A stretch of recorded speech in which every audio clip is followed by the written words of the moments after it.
سلام به همه دوستای خوبم. خوش اومدید به یه ویدیوی دیگه از کانالم. بذارید امروز خیلی رو راست باشیم. تا حالا شده توی رابطتون اون حس صمیمیت و اون حس خوبه نباشه، اون حس خوبه کامل نباشه و شما ندونید که علتش چیه؟ خب بیا یه چیزی بهتون بگم. بهداشت جنسی فراتر از تمیز بودنه. این یک کلید طلاییه که میتونه رابطتون رو از یه رابطه عادی و معمولی به یه رابطه فوق‌العاده تبدیل کنه. بله، همینقدر مهمه. حالا اگه میخوای بدونی که چه نکاتی میتونه بهت کمک کنه که هم خودت توی رابطه حس صمیمیت و حس بهتری داشته باشی، هم شریک جنسیت حس بهتر و صمیمیت بیشتری را تجربه کنه، این ویدیو را از دست نده و تا آخر ویدیو با من بمون، چون آخر این ویدیو قراره یه نکته طلایی بهت بگم که مطمئنم هیچ جا نشنیدی. ببینید دوستای من، رابطه جنسی فقط یه اتفاق فیزیکی نیست، بلکه یه تجربه عاطفی و حتی ذهنیه. اگه توی این رابطه حس تمیزی، آرامش و اعتماد وجود نداشته باشه، این موضوع کم کم روی صمیمیتمون هم تأثیر میذاره. حالا بذارید براتون چند تا مثال بزنم. مثلا بوی بد بدن، دهان یا حتی لباس میتونه تمام حس خوب یه لحظه عاشقانه رو خراب کنه.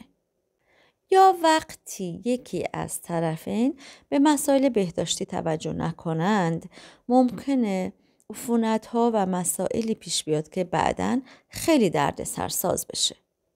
از اون مهمتر، اگه خودتون از لحاظ بهداشتی اوکی نباشید، اعتماد به نفستون توی رابطه خیلی میاد پایین. حالا اینها را گفتم که بدونید بهداشت جنسی نه تنها برای سلامتی بلکه برای صمیمیت رابطه خیلی حیاتیه و تصمیم بگیرید از این لحظه به بعد خیلی بیشتر بهش توجه کنید. خب حالا وقتشه بریم سراغ نکاتی که قولشا داده بودم.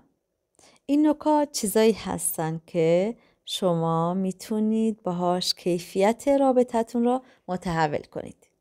اولین مورد دوش گرفتن قبل از رابطه است. یه دوش ساده قبل از رابطه میتونه معجزه کنه. هم به خود شما حس تازگی و تراوت بیشتر و اعتماد به نفس بیشتری میده، هم باعث میشه شریک زندگیتون صمیمیت و لذت بیشتری را تجربه کنه.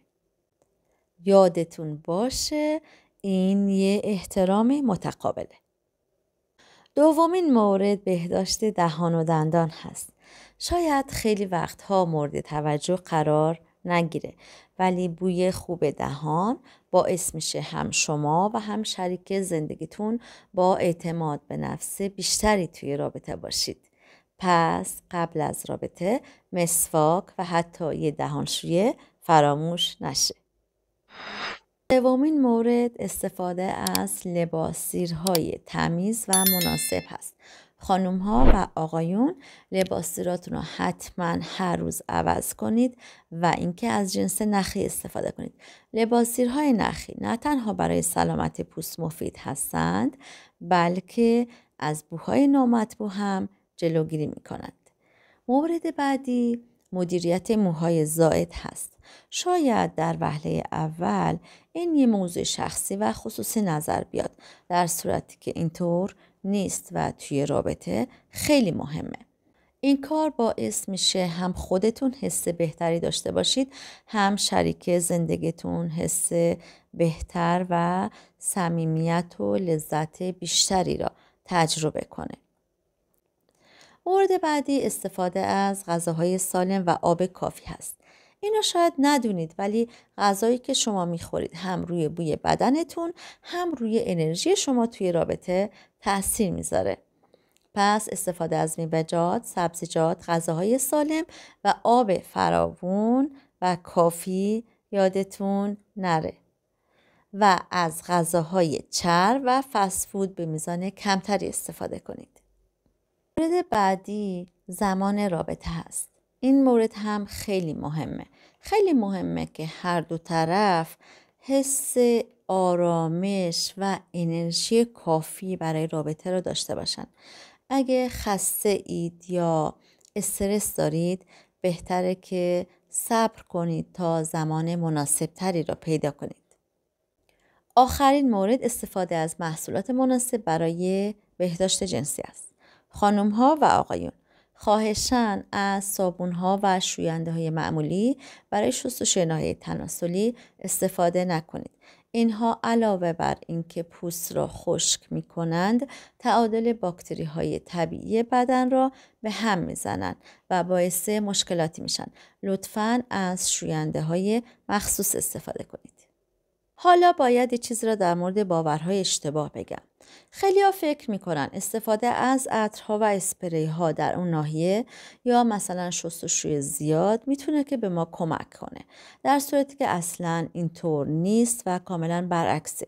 استفاده از عطر یا اسپری در اون نواحی میتونه پوست را خشک کنه و شستشوی زیاد اون ناحیه ممکنه که حتی تعادل طبیعی بدن را به هم بزنه و باعث مشکلات عدیده‌ای بشه.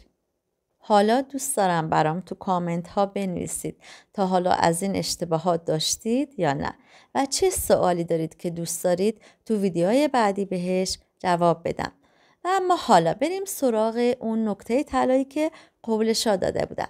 ببینید دوستای خوبم، رعایت بهداشت جنسی فقط به سلامت جسمی مربوط نمیشه، بلکه نشونه احترام و عشق به خودتون و شریک زندگیتون هست.